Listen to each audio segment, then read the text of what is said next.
What's up guys, and welcome to another episode of Diaries. And finally I have a video up for you guys after such a long time, maybe a month or something.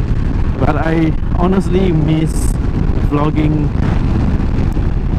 but I couldn't give you any videos because of lack of content, lack of stuff to talk about.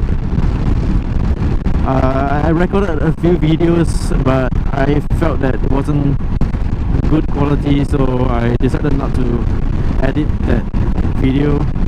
So anyway, a few updates. I got a new helmet for myself and my girlfriend. The new helmet is a Shoei Neotech, and also I bought a Bluetooth intercom set, a pair for 450, and it's a Cardo Scala Rider Q3 multi set. It comes with two Bluetooth sets, and so me and my girlfriend are able to talk via the Bluetooth communications. And so if you haven't noticed, my camera angle is a little bit off the center. It's a bit more to the right today because of the new placement of my camera. This helmet is a modular helmet, so I'm not able to put the mount at the center. Then I decided to put it just a little bit off center. Hopefully it's not too different, and I hope that there's a lot less wind noise when I use this helmet, because the HJC was giving a lot of wind problems. There was wind buffeting everywhere, and the sound was like really shitty. So I'm gonna test this out, see if this helmet will solve the problem of the wind noise. So 2 days ago, the lawyer in charge of my bike accident claim called me and told me that the insurance company offered a compensation of 1.2k for the medical bills. And I felt that it was lower than what I expected, because I was expecting about 2,000 and above, but it's only 1.2. And I find that, you know, I told him try getting a better offer and then come back to me, so I'm still waiting for further updates from him. By the way, if you guys are interested to know how they decide the amount, it is decided by the injuries that your doctor has put in the medical report. So when you go to see a doctor, they will put down what symptoms are you experiencing. For example, he said the doctor put down confusion. So I went to 3 different doctors, polyclinic, hospital, and a private clinic. So 2 of them said in the report that I'm suffering from confusion. So that alone is $500 each for each count of confusion, and then some abrasions for maybe $50 or something. Yeah, so if you guys want to get more claims, try to say you have neck pain or back pain and you feel confused or something like that. Just try to king that you're confused to get more claims from your insurance claim. And also take photos of your injury, especially bruises and abrasions. Alright, so first thing you do after you come back from the hospital, if you get into the same situation as me, take a picture of your injuries. Better if you can take a video, because that will prove that it is really you. You can take a video including your face and the injuries, because sometimes the doctor will not document every single injury that you are experiencing. Like for example, I had a bruise on my ankle and it's still hurting right now. When I try to run or play basketball, my ankles hurt as if I just had a sprain. So it's been 2 months and it's still like that. So I don't know, I thought I could claim something from that, but the doctor didn't include sprained ankle or bruised ankle into the report, so I'm not gonna get anything from that. And I do not have a picture of my bruise, so that's yeah. So I can't claim my ankle injury. So that aside, I have something to tell you guys, that my girlfriend is taking her class 2B license, and I'm very excited to be riding with my girlfriend one day. Maybe we might do a dual vlog if she wants to start vlogging as well. But she is currently at only Prac 0, waiting for Prac 1 next week. So it might actually take a few months before she gets her license. But she has a car license already, so BTT and FET is done. And she has finished her RTT as well, got a 49 out of 50. Proud of you, baby. Yeah, so I'm looking forward to her getting a bike as well. Most likely getting her R15 version 2 because it looks the best. Not saying that the other bikes are not good looking, but I like the KTM RC200, but it's too expensive, so I don't think we are gonna get that. And Yamaha is the R15 is the most fuel efficient, economic, and looks the best, so yeah, that's the best choice. And also this week I got a pair of new shoes for my bike. I got a Modular Z8 for my front and rear wheels, only $200 from Unique Motorsports. They are currently having this promotion before next year. It's like until 31st of December. So I got my Z8s for only $200. It's a very good deal because usually it's like $130 for the front wheel and $150 for the rear wheel, adding up about $270. So I saved $70.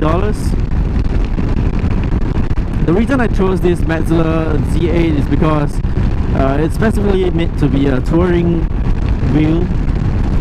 It's a road tech range of the Modular's range of wheels. So road tech is basically made for touring, and it has a harder compound at the center and softer compounds at the side for better grip in the corners. So that day when I went to the shop at Woodlands Unique Motorsports, I asked for the Modular Z8, and he told me that they are out of the Z8s and only left with the M5, which is the Sportec range. More for aggressive riding with better grip, but it doesn't last as long as the Z8 because it's made for sportier riding, so it needs better grip.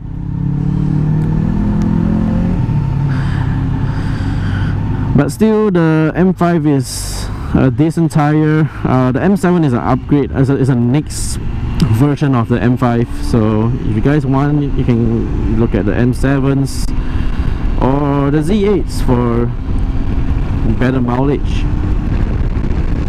So that guy told me that they only have the M5s left, and it was $165, cheaper than the Z8s, but I don't know much. I didn't research about the M5, so I looked up on the internet the M5s and learned a bit more about it. But it wasn't what I wanted, but I just decided, okay, just take the M5 since it's so cheap. I'll just take anything. And